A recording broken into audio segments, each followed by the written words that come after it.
Well, speaking of keeping your house in order, you actually shared a story with me about Planet Fitness. And then it's kind of, congruent with what we just shared about, 3 stages of where we're at in society, sexual liberation and confusion. And I'll kind of segue into it, but also this idea of Maslow's hierarchy of needs, right? So we've had pretty good since World War II. Things have not been hard for us. There's been recessions, but there hasn't been any major Great Depressions. It's first world problems most of the time. I couldn't buy a house, right? Because things are so expensive.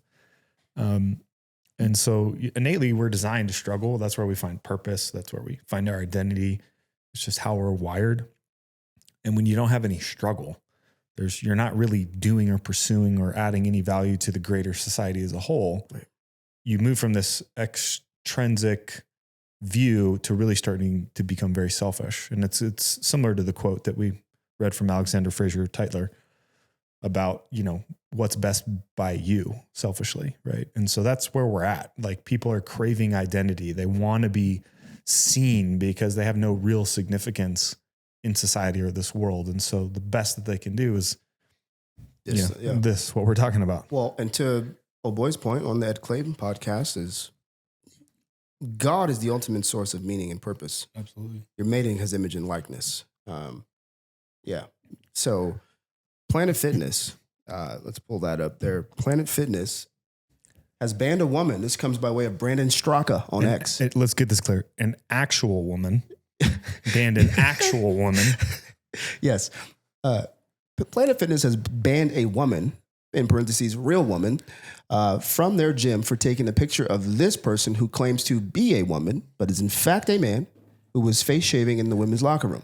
Planet Fitness says that taking pictures of a member in a locker room is a violation of their rules, as it would make members uncomfortable. Not the guy shaving his face in a towel. Taking your penis out in the women's locker room is not against the rules, however, whether it makes you uncomfortable or not. So here's the thing, man. People are posting clips of them canceling their memberships with Planet Fitness. Some people are like, well, she did break the rules.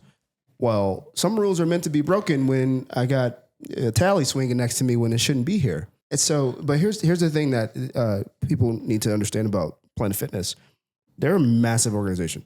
They're private equity owned, massive organization. 2,575 locations.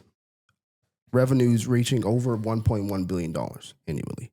Yeah. Wow. And so it's easy to say this is the go woke, go broke moment for them. I get it, but they're a big machine. What you need to realize, though, is that this is encroaching upon your business where you are. We see this. We've talked about this before. It's the whole DEI movement. The more you see organizations that have this much revenue, this much, let's just say reach, presence in a nation on the business sense. When they make these moves, when they capitulate to this kind of stuff, what it actually does is create a downward pressure that falls down into the business owner who is at mid and lower levels. This gets pushed down. And we don't talk about this enough, but when you see the big boys doing these things, it gets pushed down to the smaller guys, and they will have to make a choice. And so if you're not a $1 billion organization with 2,575 locations, know that every time someone does this, it's coming that much closer to you. Well, and that's the purpose of this pod, right? The intersection between culture, politics, business. It's going to show up at your doorstep whether you want it to or not. Right. And so I'm tired of entrepreneurs specifically saying like, oh, you just do you, you just do your thing, as long as you don't bother me, you just do you. And that works until all of a sudden it doesn't. Until all of a sudden this is your business and you have to make this decision. Right. And how you act and respond to it. And, social media is going to try to blow you up for doing that or you have to accept it. I'm a guy who experienced that firsthand. I was responsible for hiring people. Yes. I also have a degree in human physiology. I have a master's in sports nutrition. I have very explicit thoughts and experience and study in the world of human biology.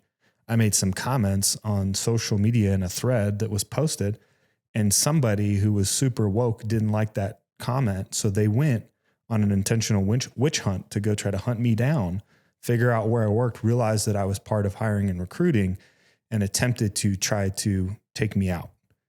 Because I'm hiring off a skill set. It has nothing to do with that, right?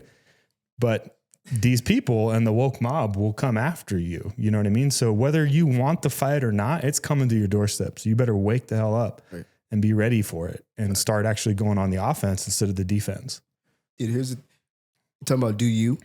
I'll go do you. You're free. You have freedom. You should be more concerned with liberty. But the do you mentality or the do you benefit is actually only reserved for a moral person. And that's what we have to understand. Whenever someone is saying, do you go out, you're the master of your own universe. That type of agency is only fit for a moral purpose, for a moral person. Right. And then the question becomes, well, what makes a person, what gives someone their moral compass and moral calibration, which brings you to the faith talk. You see, you can't have freedom without virtue, and you can't have virtue without the faith conversation, not even necessarily the Christian faith. But you cannot be someone who walks with liberty, who exercises personal agency without being a virtuous person. And if you don't have a foundation of faith, you will, good luck being a virtuous person. And that's what we're seeing. This is because it becomes completely subjective. Yeah. It's license. We're giving license to ultimately bondage. That's what we're doing. Freedom is, we're on this personal quest for freedom, but at the end of it, it's bondage. Because there's no virtue, there's no faith in it. We've removed God from the equation, like our old boy just said.